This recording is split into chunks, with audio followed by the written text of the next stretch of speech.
നല്ല എരിവും പുളിയോട് കൂടിയുള്ളൊരു അടിപൊളി ഫിഷ് ഫ്രൈ ആണ് കേട്ടോ ഇന്ന് ഉണ്ടാക്കിയെടുക്കുന്നത്. കാന്താരി മസാല ഫിഷ് ഫ്രൈ ആണ് ഇന്ന് ഉണ്ടാക്കുന്നത്. അപ്പോൾ ഇതാ എരിവും പുളിയൊക്കെ ഇഷ്ടപ്പെടുന്നവർക്ക് പറ്റിയൊരു ഐറ്റം തന്നെ കേട്ടോ. അപ്പോൾ എല്ലാവരും വീഡിയോ മുഴുവനായി കാണാൻ ഒരു അടിപൊളി ഫിഷ് ഫ്രൈ ആണ് ഉണ്ടാക്കിയെടുക്കുന്നത്.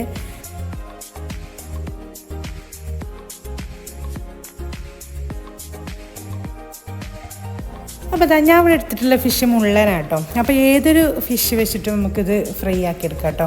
അപ്പോൾ ഇത് നന്നായിട്ട് ക്ലീൻ ആക്കിയിട്ട് ഇതാ വരഞ്ഞു കൊടുക്കുന്നുണ്ട് കേട്ടോ. നമ്മൾ ഉപ്പും പുളിയൊക്കെ നന്നായിട്ട് പിടിക്കാൻ വേണ്ടിയിട്ട് ഇതുപോലെ നന്നായിട്ട് വരഞ്ഞെടുക്കാം കേട്ടോ. എന്നാലും അതിൻ്റെ ഉള്ളിലേക്ക് മസാലയും ഉപ്പും പുളിയൊക്കെ നന്നായിട്ട് പിടിക്കുള്ളൂ. ഇതേപോലെ ഒന്ന് വരഞ്ഞെടുത്തിട്ടുണ്ട് കേട്ടോ. ഇനി അതിലേക്ക് ഇതാ നല്ലൊരു മസാലക്കൂട്ട് റെഡിയാക്കണം കേട്ടോ. അതിനുവേണ്ടി ഞാൻ എടുത്തിട്ടുള്ളത് 1 ടീസ്പൂൺ കുരുമുളക് എടുത്തിട്ടുണ്ട് കേട്ടോ മുഴുവനായിട്ടും. പിന്നെ അതാ നല്ല എരിവുള്ള കാന്താരി എടുത്തിട്ടുണ്ട്. അത് അവനവൻ്റെ എരിവിനനുസരിച്ച് എടുക്കാം കേട്ടോ. പിന്നെ വെളുത്തുള്ളി, ചെറിയ ഉള്ളി, കറിവേപ്പില, വലിയ ജീരകം ഇതെല്ലാം കൂടെ നന്നായിട്ട് അരച്ചെടുക്കണം. അപ്പോൾ അതാ മിക്സിൻ്റെ ജാറിലേക്ക് എല്ലാം ഇട്ടെടുത്തിട്ടുണ്ട് കേട്ടോ. ഇനി അതിലേക്ക് ഒരു 1.5 ടീസ്പൂൺ മഞ്ഞൾപ്പൊടി കൂടി ഇട്ടിട്ട് നന്നായിട്ട് അരച്ചെടുക്കുക. ഇതാ ഈ ഒരു പരുവത്തിൽ അരച്ചെടുക്കുക കേട്ടോ. ഒരുപാട് അങ്ങ് അരഞ്ഞു പോകണ്ട, എന്നാൽ അത്യാവശ്യം അരയും വേണം. ഈ ഒരു പരുവത്തിൽ നമുക്കതൊന്ന് അരച്ചെടുക്കണം കേട്ടോ. അപ്പോൾ അതൊന്ന് എടുത്തിട്ടുണ്ട്.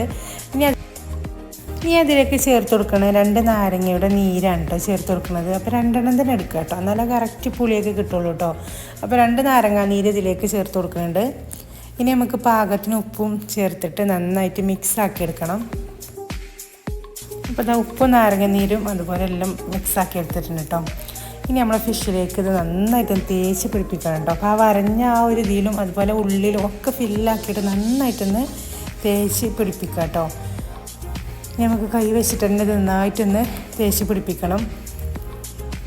ഇങ്ങനെ വരഞ്ഞെടുത്താൽ എന്താണെന്നോ അതിൻ്റെ ഉള്ളിലേക്ക് നമ്മൾ മസാലയൊക്കെ ഇറങ്ങിയിട്ട് നല്ലൊരു ടേസ്റ്റ് ആയിരിക്കും കേട്ടോ ഫ്രൈ ആക്കി വരുമ്പോൾ. അപ്പോൾ ഇത് ഉള്ളിലൊക്കെ നമുക്ക് മസാല ആക്കി കൊടുക്കട്ടെ, നന്നായിട്ട് ആക്കി കൊടുക്കാം. അപ്പോൾ അതാ 2 വശം നന്നായിട്ട് തന്നെ മസാല തേച്ച് പിടിപ്പിക്കാം കേട്ടോ. അപ്പോൾ 2 വശത്തും ആക്കിയിട്ടുണ്ട്. നമുക്ക് ബാക്കി വരുന്ന മസാല അതിൻ്റെ ഉള്ളിൽ ആക്കി കൊടുക്കാം. അപ്പോൾ നന്നായിട്ട് മസാല തേച്ച് പിടിപ്പിച്ച് വെച്ചിട്ടുണ്ട്. ഇനി നമുക്ക് ഒരു 20 മിനിറ്റോളെങ്കിലും നമുക്ക് റെസ്റ്റ് ചെയ്യാൻ വെക്കാം കേട്ടോ. ഒന്ന് നന്നായിട്ടൊന്ന് പിടിക്കും മസാല ഉപ്പും പുളിയൊക്കെ പിടിക്കാൻ വേണ്ടിയിട്ട് ഒരു 20 മിനിറ്റോളം നമുക്ക് ഒന്ന് റെസ്റ്റ് ചെയ്യാൻ വെക്കാം കേട്ടോ. 20 മിനിറ്റോളം ഞാൻ ഫ്രിഡ്ജിൽ വെച്ചിട്ടുണ്ടായിരുന്നു കേട്ടോ, മസാലയൊക്കെ ഒന്ന് പിടിച്ച് കിട്ടാൻ വേണ്ടിയിട്ട് പെട്ടെന്ന്.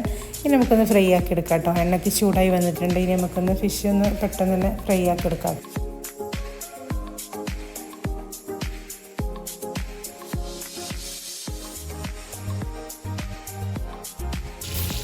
കുറച്ച് കറിവേപ്പില ചേർത്ത് കൊടുക്കുന്നുണ്ട്. ഇനി നമുക്ക് ഫ്ലെയിം ഒന്ന് കുറച്ച് വെച്ചിട്ട് വേണ്ട ഇതൊന്ന് ഫ്രൈ ആക്കി എടുക്കാൻ, അല്ലെങ്കിൽ ഉള്ളു കുക്കായി കിട്ടൂല. അപ്പോൾ ഫ്ലെയിം കുറച്ച് വെക്കാം കേട്ടോ, സിമ്മിലിട്ടിട്ട് വേണം കേട്ടോ ഫ്രൈ ആക്കി എടുക്കാൻ. അപ്പോൾ അതാ 1 വശം ആയിട്ടുണ്ട്. നമുക്കെന്നാൽ അതൊന്ന് തിരിച്ചിട്ട് കൊടുക്കാം.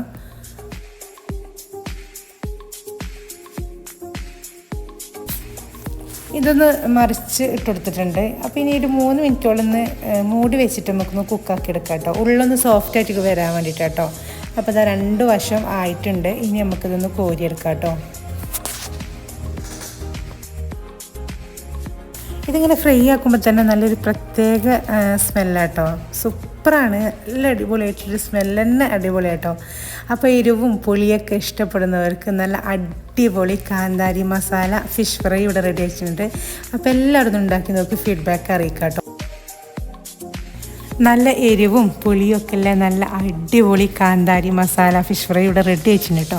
അപ്പോൾ ഇതിൻ്റെ ഉള്ളൊക്കെ നല്ല സോഫ്റ്റായിട്ട് തന്നെ വന്നിട്ടുണ്ട്. നല്ല സൂപ്പർ ടേസ്റ്റ് ആയിട്ടത്. അപ്പോൾ ഒരു പ്രാവശ്യമെങ്കിലും ഉണ്ടാക്കി നോക്കി ഫീഡ്ബാക്ക് അറിയിക്കാം കേട്ടോ. ഈ ഒരു വീഡിയോ ഇഷ്ടപ്പെട്ടാൽ എല്ലാവരും ലൈക്ക് ചെയ്യണം മറക്കരുത്. അതുപോലെ സബ്സ്ക്രൈബ് ചെയ്തൊന്ന് സപ്പോർട്ട് ചെയ്യാം കേട്ടോ.